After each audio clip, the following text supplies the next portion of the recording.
ನಿನ್ ಗಂಡಿಗೆ ದುಡ್ಡು ಕೊಡೋ ಹೇಗ ಇಲ್ಲ ನನ್ನ ಮೇಲೆ ಕೈ ಮಾಡ್ತೀಯ ನೀನು ನೋಡಿ ನಿನ್ಗೆ ಏನ್ ಮಾಡ್ತೀನಿ ಅಂತ. ನನ್ನಿಂದ ಬೆಳ್ಳಿ ತೊಂದರೆ ನನ್ನನ್ನು ಗುರಿಯಾಗಿಟ್ಕೊಂಡು ಅವ್ರುಗಳು ಬೆಳ್ಳಿಗೆ ತೊಂದರೆ ಮಾಡ್ತಾರೆ. ಆಗ ನಾನು ಇದ್ದು ಸತ್ತ ಹಾಗೆ. ಹಾ, ಅದ್ರ ಬದಲು ನಾನು ಪ್ರಾಣ ಬಿಟ್ಬಿಟ್ರೆ ಬೆಳ್ಳಿನಾದ್ರೂ ಸುಖವಾಗಿರ್ತಾಳೆ.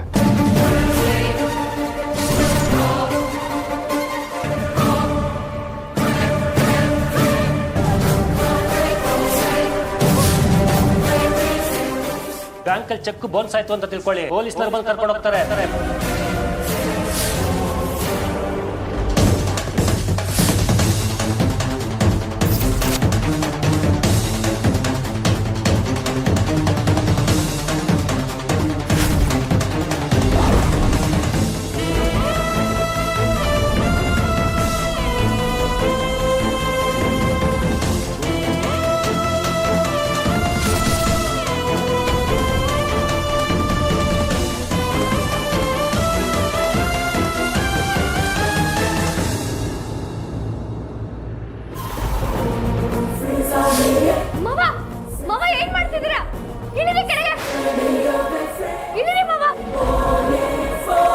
ನಿಮಗೆ ನನ್ನ ಮೇಲೆ ಇಷ್ಟೇ ಪ್ರೀತಿ ಇರೋದಲ್ಲ, ಇರಿ.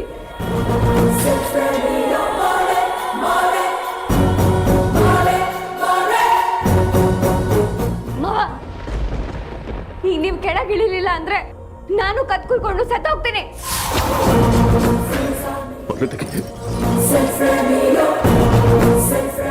ನನ್ನ ತಪ್ಪಾಯ್ತು, ಕ್ಷಮಿಸ್ಬಿಟ್ಟು ನನ್ನ.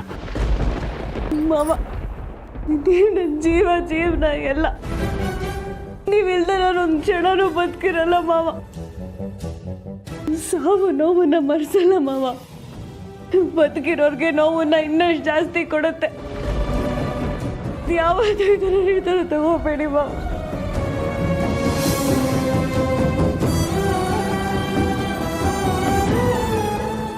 ಗೊತ್ತು ಬೇಳೆ, ನೀನು ಎಷ್ಟು ಇಷ್ಟಪಡ್ತೀಯ ಅಂತ.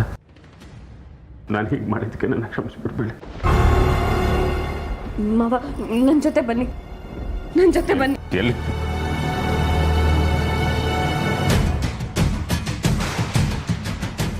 ನೋಡಿದ್ರ ಚಿತ್ರಕ್ಕ, ನಿಮ್ ಜೊತೆ ಮುತ್ತು ಮಾವನು ನಮ್ಮನ್ನೆಲ್ಲ ಬಿಟ್ಟು ಹೋಗೋಕ್ ನೋಡಿದ್ರು.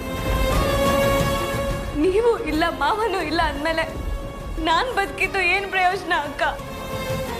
ಮದುವೆ ಆಗಿರೋದು ಉಸಿರಿರೋ ಕೊನೆ ಕ್ಷಣದವರೆಗೂ ಜೊತೆಗಿರ್ಬೇಕು, ಎಲ್ಲ ಕಷ್ಟದಲ್ಲೂ ಭಾಗಿಯಾಗಿರ್ಬೇಕು ಅಂತ ತಾನೆ. ಆದ್ರೆ ಮುತ್ತು ಮಾವಂಗೆ ನನ್ನ ಹೆಂಡತಿ ಅನ್ನೋದೇ ಮನ್ಸಲ್ಲಿಲ್ಲ, ನನ್ನನ್ನೇ ಮರ್ತೋಗಿದ್ದಾರೆ ಅಕ್ಕ. ಹಾಗಲ್ಲ ಬೆಳ್ಳಿ. ಇಲ್ಲ ಮಾವ, ನಿಮಗೆ ನಿಜವಾಗ್ಲೂ ನಾನು ನಿಮ್ಮ ಮನ್ಸಲ್ಲಿ ಇದ್ದಿದ್ರೆ ನೀವು ಸಾಯೋ ಕೊನೆ ಕ್ಷಣದಲ್ಲಾದ್ರೂ ಬೆಳ್ಳಿನ ಒಂಟಿ ಮಾಡ್ತಿದ್ದೀನಲ್ಲ, ಇದು ತಪ್ಪಲ್ವಾ ಅಂತ ಅನ್ಸಿರೋದು. ಆದ್ರೆ ನಿಮ್ಗೆ ಯಾವ್ದು ಅನ್ಸಿಲ್ಲ ಅಂದ್ಮೇಲೆ ನಾನ್ ನಿಮಗ್ ಬೇಕಾಗಿಲ್ಲ. ಇಲ್ಲಿ ಚಿತ್ರಕ್ಕನೇ ಸಾಕ್ಷಿಯಾಗಿದ್ದಾರೆ. ಅವ್ರ ಮುಂದೆ ನನ್ನ ತಲೆ ಮೇಲೆ ಪ್ರಮಾಣ ಮಾಡಿ ಇನ್ ಯಾವತ್ತೂ ಸಾಯೋ ನಿರ್ಧಾರ ತಗೊಳ್ಳಲ್ಲ ಅಂತ ಹೇಳ್ತೀರಾ ಇಲ್ಲ ನಾನ್ ಸಾಯ್ಬೇಕಾ?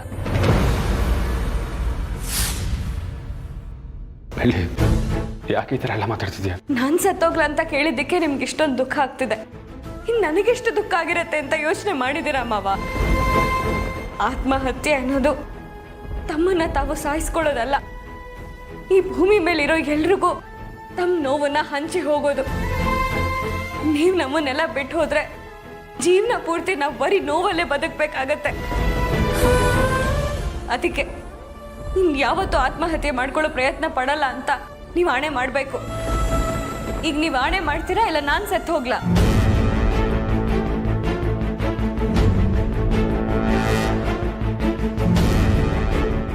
ಇನ್ಮೇಲೆ ಯಾವತ್ತೂ ಆತ್ಮಹತ್ಯೆ ಮಾಡ್ಕೊಳ್ಳೋ ಪ್ರಯತ್ನ ನಾನು ಮಾಡೋದಿಲ್ಲ ಬಳ್ಳಿ.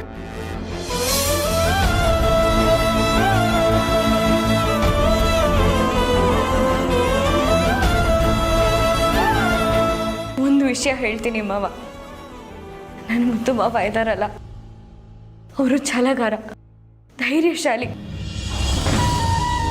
ಸಣ್ಣ ಪುಟ್ಟ ವಿಷಯಕ್ಕೆಲ್ಲ ಆತ್ಮಹತ್ಯೆ ಮಾಡ್ಕೊಳ್ಳೋಂಥ ವ್ಯಕ್ತಿ ಅಲ್ಲ. ಒತ್ತಡ ಜಾಸ್ತಿ ಆದಾಗ ಬೇರೆ ದಾರಿ ಕಾಣೋದಿಲ್ಲ. ಎಲ್ಲರೂ ಯಾಕಿಂತ ನಿರ್ಧಾರ ತಗೊಳ್ತಾರೆ ಅಂತ ನಂಗೆ ಈಗ ಗೊತ್ತಾಗ್ತಿದೆ ಬಳ್ಳಿ. ಇಂಥ ಸಮಯದಲ್ಲಿ ನಿಂತರ ದಾರಿ ತೋರಿಸಬೇಕು. ಆದರೆ ನಾಳೆ ಏನು ಮಾಡುತ್ತೆ ಅಂತಾನೆ ಗೊತ್ತಾಗ್ತಿಲ್ಲ.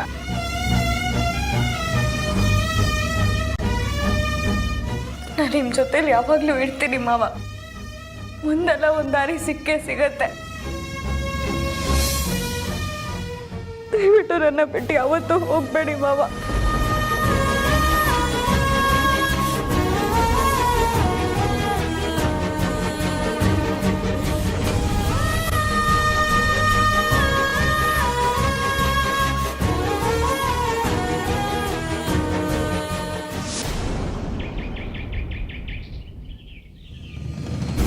ಐಶು, ಕಾಫಿ ತಂದ್ಕೊಡು. ಇಲ್ಲಿ ಕಾಫಿ ಟೀ ಏನು ಬೇಡ ನಮ್ಗೆ. ಮೊದಲು ನಮ್ಮ ಹಣ ಬೇಕು, ಹಣ ಕೊಡಿ ಅಷ್ಟೇ. ನೋಡಿ, ಆತರ ಪಡ್ಬೇಡಿ. ನಾನು ಹೇಳೋ ವಿಷಯನ ಸ್ವಲ್ಪ ಕೇಳಿಸ್ಕೊಳ್ಳಿ. ನಮ್ಮ ಮುತ್ತು ಮಾವ ನಿಮ್ಮ ಜೊತೆ ಬಿಸ್ನೆಸ್ ಮಾಡಿದ್ದಾರೆ, ಹೌದೋ ಅಲ್ವೋ? ಅಂದಮೇಲೆ ಒಬ್ಬರ ಮೇಲಿಟ್ಟಿರೋ ನಂಬಿಕೆನ ಇಷ್ಟು ಬೇಗ ಹೇಗೆ ಕಳ್ಕೊಂಡ್ಬಿಡ್ತೀರಾ? ನಿಮಗೆ ನಿಮ್ಮ ಹಣ ಸಿಕ್ಕೇ ಸಿಗತ್ತೆ. ಆದರೆ ಮತ್ತೆ ಆ ವ್ಯಕ್ತಿ ಸಿಗ್ತಾರಾ? ಖಂಡಿತವಾಗ್ಲೂ ಇಲ್ಲ. ಪ್ರಪಂಚದಲ್ಲಿ ಹಣನೇ ಮುಖ್ಯ ನಿಜ, ಆದರೆ ಹಣನೇ ಎಲ್ಲ ಆಗಲ್ವಲ್ಲ. ಪ್ರೀತಿ, ವಿಶ್ವಾಸ, ನಂಬಿಕೆ ಮುಖ್ಯ ಆಗತ್ತೆ. ನೀವು ಹೇಳೋದು ಸರಿನೇ. ಹಣ ಇಲ್ಲ ಅಂದಮೇಲೆ ಬಿಸ್ನೆಸ್ ಹೇಗೆ ಮಾಡೋಕ್ಕಾಗತ್ತೆ? ಹಣ ಇಲ್ಲ ಅಂದರೆ ಹೆಣನೂ ಸುಡೋಕ್ಕಾಗಲ್ಲ. ಪ್ರೀತಿ ವಿಶ್ವಾಸ ಎಲ್ಲ ಕರೆಕ್ಟಾಗಿ ನಡಿಬೇಕು ಅಂದ್ರೆ ಹಣದ ವ್ಯವಹಾರನೂ ಕರೆಕ್ಟಾಗಿ ಆಗಬೇಕು. ಇಷ್ಟು ದಿನದಲ್ಲಿ ಮುತ್ತು ಮಾವ ನಿಮಗೆ ಕೊಡೋ ಹಣನ ಯಾವತ್ತಾದರೂ ನಿಲ್ಲಿಸಿದಾರಾ? ನೀವು ಕೊಡೋ ಹಣಕ್ಕೆ ಮೊದಲು ಅಕ್ಕಿ ಲೋಡ್ ಕಳಿಸ್ತಿದ್ರು. ಯಾವತ್ತಾದರೂ ನಿಮ್ಮ ಮಾತು ತಪ್ಪಿದ್ದಾರೆ ಅಂದರೆ ಹೇಳಿ. ಇವತ್ತೇ ಈಗಲೇ ನಾವೆಲ್ಲರೂ ಈ ಮನೆಯನ್ನು ಬಿಟ್ಟು ಹೊಟ್ಟೋಗ್ತೀವಿ. ಕಷ್ಟಗಳು ಎಲ್ರಿಗೂ ಬರುತ್ತೆ, ಹಾಗೆ ಇವತ್ತು ನಮ್ಮ ಸರ್ದಿ ಅಷ್ಟೆ. ಹಾಗಂತ ನಿಮಗೂ ಕಷ್ಟ ಬರಲಿ ಅಂತ ನಾನು ಹಾರೈಸ್ತಿಲ್ಲ. ನೀವೆಲ್ಲರೂ ಚೆನ್ನಾಗೇ ಇರಿ. ಆದರೆ ಕಷ್ಟದಲ್ಲಿರೋರಿಗೆ ಸಹಾಯ ಮಾಡಿ ಮೇಲೆತ್ತೋದು ಮಾನವೀಯತೆ ಅಲ್ವಾ? ನೀವೆಲ್ಲ ಅಡ್ವಾನ್ಸ್ ಹಣ ಕೊಡ್ತಾ ಇದ್ರಿ, ಮುತ್ತು ಮಾವ ಲೋಡ್ ಕಳ್ಸೋರು. ಬಾಕಿ ಹಣನ ಯಾವಾಗ ಕೊಡ್ತಾ ಇದ್ರಿ? 1 ತಿಂಗಳಿಗೋ ಇಲ್ಲ 2 ತಿಂಗಳಿಗೋ. ಬಡ್ಡಿ ಇಲ್ಲದೆ ಮಾವ ವಾಪಸ್ ಇಸ್ಕೊತಿದ್ರಲ್ವಾ? ಇಷ್ಟೆಲ್ಲ ಉಪಕಾರ ಮಾಡಿದವ್ರನ್ನ ನೀವ್ ಯಾಕೆ ನಂಬ್ತಿಲ್ಲ? ಅವ್ರು ಮಾಡೋ ಉಪಕಾರಕ್ಕೆ ಪ್ರತ್ಯುಪಕಾರ ಮಾಡುವಂತ ಇದ್ದೀರಾ ನೀವು? ಪ್ರತ್ಯುಪಕಾರ ಮಾಡಿ ಅಂತ ಹೇಳ್ತಿಲ್ಲ, ಹಣ ವಾಪಸ್ ಕೊಡೋದಕ್ಕೆ ಸ್ವಲ್ಪ ದಿನ ಟೈಮ್ ಕೊಡಿ ಅಂತ ಕೇಳ್ತಾ ಇದೀವಿ. ನಿಮಗ್ ಕಳಿಸ್ಬೇಕು ಅಂತಾನೆ ಅಕ್ಕಿ ಮೂಟೆಗಳನ್ನೆಲ್ಲ ರೆಡಿ ಮಾಡ್ಕೊಂಡಿದ್ವಿ. ಆದ್ರೆ ನಮ್ಮ ಅದೃಷ್ಟ ಸರಿ ಇರ್ಲಿಲ್ಲ, ಎಲ್ಲ ಬೆಂಕಿ ಬಿದ್ದು ಸುಟ್ಟು ಹೋದ್ವು. 5-6 ಕೋಟಿ ನಷ್ಟ ಒಂದೇ ಸರಿ ಮೈ ಮೇಲೆ ಬಂತು. ಇದನ್ನೆಲ್ಲ ಸರಿ ಮಾಡಬೇಕು, ಮತ್ತೆ ಮೇಲೇಳ್ಬೇಕು ಅಂತ ಎಷ್ಟೋ ಪ್ರಯತ್ನಗಳನ್ನ ಮಾಡ್ತಿದ್ದಾರೆ. ಆದ್ರೂ ಯಾವುದೋ ಉಪಯೋಗ ಆಗ್ತಿಲ್ಲ. ರೈಸ್ ಮಿಲ್ ಕಳ್ಕೊಂಡಾಗ್ಲೂ ಅವ್ರು ಇಷ್ಟೊಂದು ಸಂಕಟ ಪಟ್ಟಿರ್ಲಿಲ್ಲ. ಆದ್ರೆ ನಿಮಗ್ ಹಣ ವಾಪಸ್ ಕೊಡಕ್ ಆಗ್ತಿಲ್ವಲ್ಲ ಅಂತ ಎಷ್ಟೋ ಸಂಕಟ ಪಡ್ತಿದ್ದಾರೆ. 1 ತಿಂಗಳು ಟೈಮ್ ಕೊಡಿ, ನೀವೆಲ್ಲ ಮಾತಾಡ್ಕೊಂಡು ಎಲ್ಲ ವ್ಯವಸ್ಥೆ ಮಾಡಿ ಕ್ಲಿಯರ್ ಮಾಡ್ಬಿಡ್ತೀವಿ. ಖಂಡಿತ ತುಂಬ ಎಫರ್ಟ್ ಹಾಕಿದ್ದೀವಿ ಅಂತ ಹೇಳ್ತಾ ಇದ್ದೀರಾ, ಆದರೆ ದುಡ್ಡು ಹೊಂದಕ್ಕಾಗಿಲ್ಲ.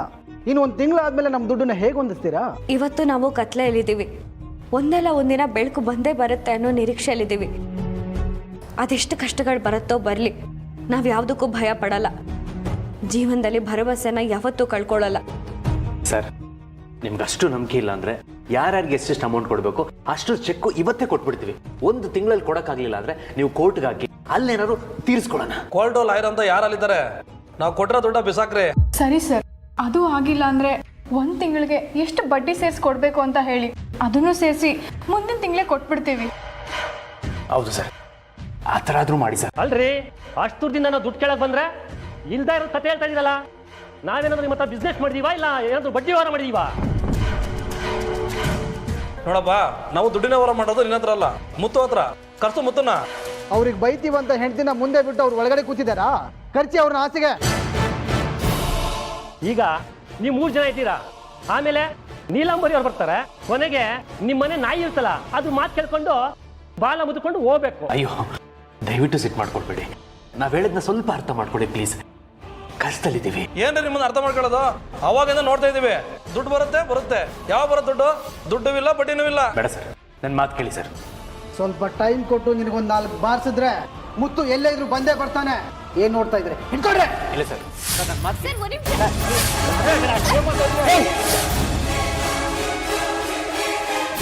ನಿಲ್ಸೆ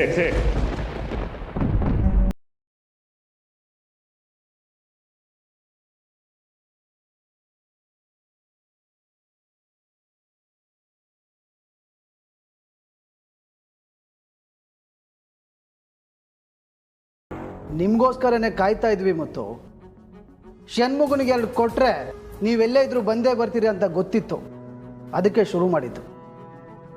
ನಾನು ನಿಮ್ಮನ್ನೆಲ್ಲ ಮನೆಯಿಂದ ಹೊಡೆದು ಆಚೆ ಹಾಕ್ಬೇಕು ಅಂತ ಅನ್ಕೊಂಡಿಲ್ಲ. ಅಂದಮೇಲೆ ಗಲಾಟೆ ಮಾಡಬೇಕು ಅಂತ ನೀವ್ಯಾಕೆ ಅನ್ಕೋತಾ ಇದ್ದೀರಾ? ನೋಡ್ರಿ ಮುದ್ದಣ್ಣ, 1 ಗಂಟೆ ಟೈಮ್ ಕೊಡ್ತೀನಿ. ಅಷ್ಟಲ್ಲಿ ನಮ್ಮ ಹಣ ವಾಪಸ್ ಕೊಡ್ಲಿಲ್ಲ ಅಂದ್ರೆ ನಿಮ್ಮನ್ನ ಹೆಣ್ಮಕ್ಳು ಎತ್ತಕೊಂಡು ಹೋಗ್ತೀನಿ.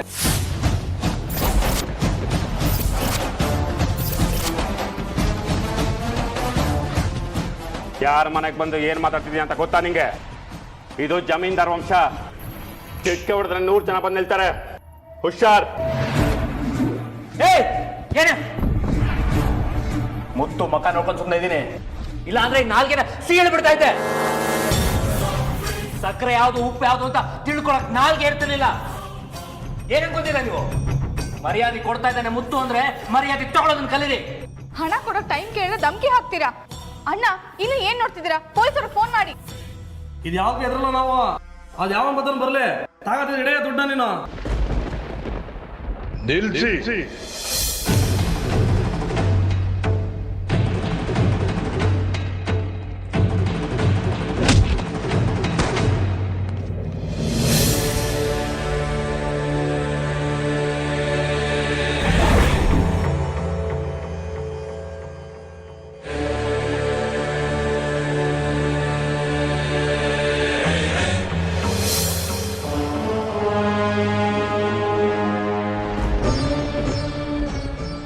ಇಷ್ಟೊಂದು ಭಿನ್ನಾಭಿಪ್ರಾಯಗಳು ಯಾಕೆ?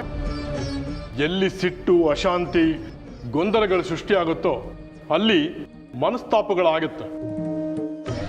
ನಾನು ಯಾರು ಅಂತ ಯೋಚನೆ ಮಾಡ್ತಾ ಇದ್ದೀರಾ? ಹೇಳ್ತೀನಿ. ನೀವೇನು ಕಲಿದೇ ಇದ್ರೂ ಪರವಾಗಿಲ್ಲ, ತಾಳ್ಮೆಯಿಂದ ಇರೋದನ್ನ ಮೊದಲು ಕಲೀರಿ. ಮುತ್ತುನ ನೋಡಿ, ಎಷ್ಟು ತಾಳ್ಮೆಯಿಂದ ಇರ್ತಾನೆ. ಒಂದಲ್ಲ ಒಂದಿನ ಒಳ್ಳೆ ದಿನ ಬಂದೇ ಬರುತ್ತೆ ಅನ್ನೋ ತಾಳ್ಮೆಯಿಂದ ಅವನು ಕಾಯ್ತಾನೆ ಇದ್ದಾನೆ. ಇವತ್ತು ಆ ದಿನ ಬಂದಿದೆ. ಮೊದಲು ನೀವ್ಯಾರು ಹೇಳ್ರಿ. ನಿಮಗೆ ತಾಳ್ಮೆನೂ ಇಲ್ಲ, ಕೇಳೋ ಸೌಜನ್ಯನೂ ಇಲ್ಲ. ಆದರೂ ನಾನು ಯಾರು ಅಂತ ಹೇಳ್ತೀನಿ. ನನ್ನ ಹೆಸರು ಎಂ ಈಶ್ವರ್ ಅಂತ. ನಾನು ನಿಮ್ಮ ಹಾಗೆ ಡೀಲರ್. ಆದರೆ ನಿಮ್ಮನ್ನ ಯಾವತ್ತೂ ನೋಡೇ ಇಲ್ಲ. ನಾನು ಎಲ್ಲ ಕಡೆನೂ ಇರ್ತೀನಿ, ಆದರೆ ಕೆಲವರು ಕಣ್ಣಿಗೆ ಮಾತ್ರ ಕಾಣಿಸ್ಕೊಳ್ತೀನಿ.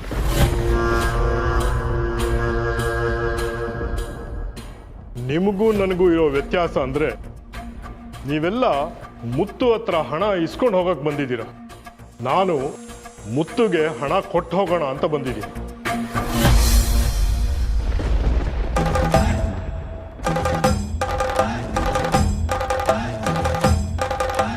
ನಾನು ಯಾರು ಅಂತ ಇವ್ರು ಯಾರಿಗೂ ಗೊತ್ತಿಲ್ಲ. ಮುತ್ತು, ನಿನಗಾದ್ರೂ ಗೊತ್ತಿದೆ ಅಲ್ವಾ ನಾನು ಯಾರು ಅಂತ? ಇಷ್ಟು ಬೇಗ ಮರ್ತು ಹೋಗ್ಬಿಟ್ಯಾ? ಇಲ್ಲ, ನೀವು ಯಾರು ಅಂತ ನನಗೆ ಗೊತ್ತಾಗ್ತಿಲ್ಲ. ನಾನೇ ಪರಿಚಯ ಮಾಡ್ಕೊತೀನಿ.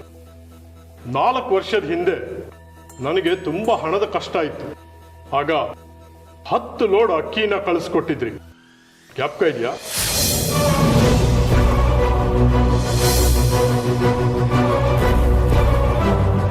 ನಾನು ನಿಮಗೆ ಯಾವಾಗ ಸಿಕ್ಕಿದ್ದೆ, ಯಾವಾಗ ಲೋಡ್ ಕಳಿಸಿದ್ದೆ ಅಂತ ನಿಜವಾಗ್ಲೂ ನನಗೆ ನೆನಪಿಗೆ ಬರ್ತಿಲ್ಲ.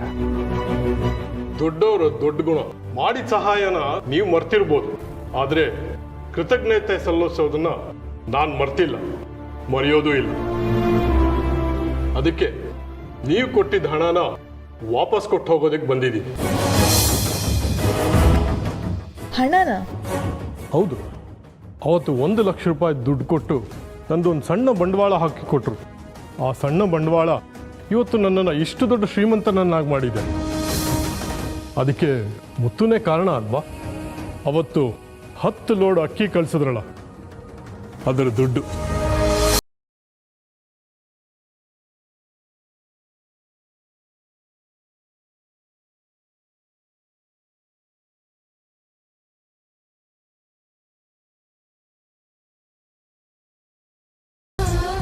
ಇಷ್ಟೊಂದು ಹಣನ? ಷಣ್ಮುಗ, ಇವತ್ತು 10 ಲೋಡ್ ಅಕ್ಕಿಗೆ ಎಷ್ಟಾಗತ್ತೆ ಹೇಳೋ? ಒಂದು 16 ಲಕ್ಷ ಆಗುತ್ತೆ. ಗುರುಗಳೇ, ನಾನೀಗ ಇದನ್ನ ತಗೊಳ್ಳೋದಕ್ಕಾಗಲ್ಲ. ಯಾಕೆ ಮುತ್ತು? ನೀವು ಯಾರು, ಎಲ್ಲಿಂದ ಬಂದ್ರಿ, ಏನು ಗೊತ್ತಿಲ್ಲ. ನೀವು ಇಸ್ಕೊಳ್ದೆ ಹೋದರೆ ನಾನು ಬಿಡೋದಿಲ್ಲ. ನನ್ನ ಕರ್ತವ್ಯ ನಾನು ಮಾಡೇ ಮಾಡ್ತೀನಿ. ತಗೊಳ್ಳಿ.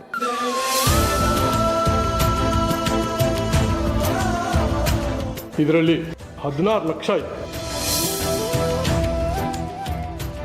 ತಗೊಳ್ಳಿ.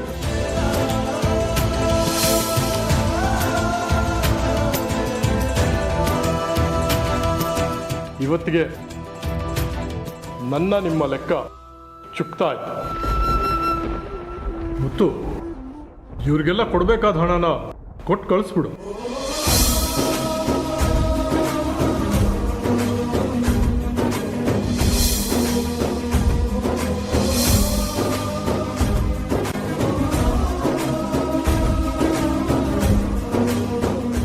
ಬೆಳ್ಳಿ, ಬಾಯಿಲಿ.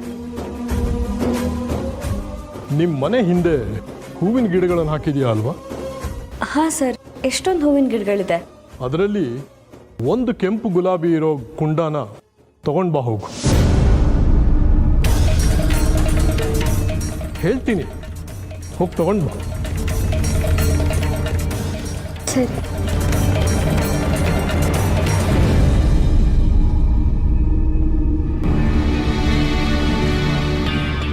ನಿಜ ಹೇಳಿ, ನೀವ್ಯಾರು ಅಂತ ಮುತ್ತಣ್ಣಂಗೆ ನೀವ್ಯಾರು ಅಂತಾನೆ ಗೊತ್ತಿಲ್ಲ.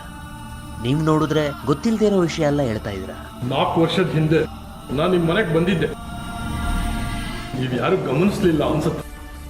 ಮುತ್ತು, ನಿನ್ನ ಅಕೌಂಟ್ಸ್ ಪುಸ್ತಕದಲ್ಲಿ ಎಂ ಈಶ್ವರ್ ಅಂತ ಬರೆದಿದೆ ನೋಡು. ಓ, ಅಕೌಂಟ್ಸ್ ಪುಸ್ತಕಗಳೆಲ್ಲ ಸುಟ್ಟೋಗಿದೆ ಅಲ್ಲ? ನಿಧಾನವಾಗಿ ಯೋಚನೆ ಮಾಡು, ಜ್ಞಾಪಕ ಬರುತ್ತೆ. ಬೆಳ್ಳಿ,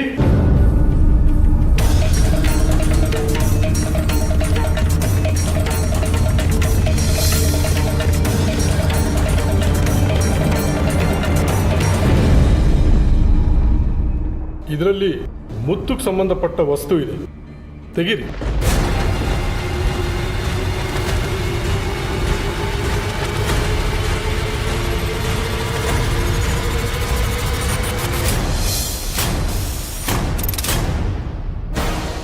ಮಾವ, ಇಷ್ಟೊಂದು ದುಡ್ಡು? ಇದು ಹೇಗೆ ಇಲ್ಲಿ ಬಂತು?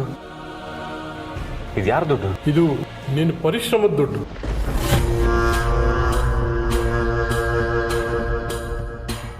ಅಲ್ಲ, ನೀವು ತಮಾಷೆ ಮಾಡ್ತಿದ್ದೀರಾ? ನನ್ನ ಹತ್ರ 1 ರೂಪಾಯಿ ಕೂಡ ಇರಲಿಲ್ಲ. ಆಮೇಲೆ ಇಷ್ಟೊಂದು ಹಣ ನಂದು ಹೇಗಾಗುತ್ತೆ? ಹೌದು, ಮುತ್ತು ಮಾವ ಹೇಳ್ತಿರೋದು ನಿಜ. ಇಷ್ಟು ದಿನ ನಾವು ಹಣ ಹೊಂದಿಸೋದಕ್ಕೆ ಅಂತಾನೆ ಎಷ್ಟೋ ಕಷ್ಟಪಡ್ತಿದ್ವಿ. ಈಗ ಈ ಹಣ ಎಲ್ಲಿಂದ ಬರೋದಕ್ಕೆ ಸಾಧ್ಯ?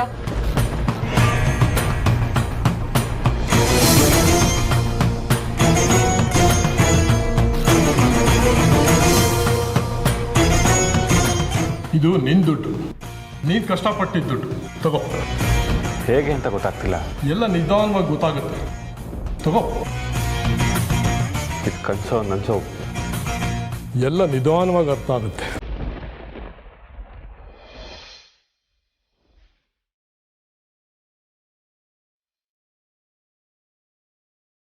ಎಲ್ರಿಗೂ ಒಳ್ಳೇದಾಗಲಿ. ನಾ ಇನ್ನು ಬರ್ತೀನಿ.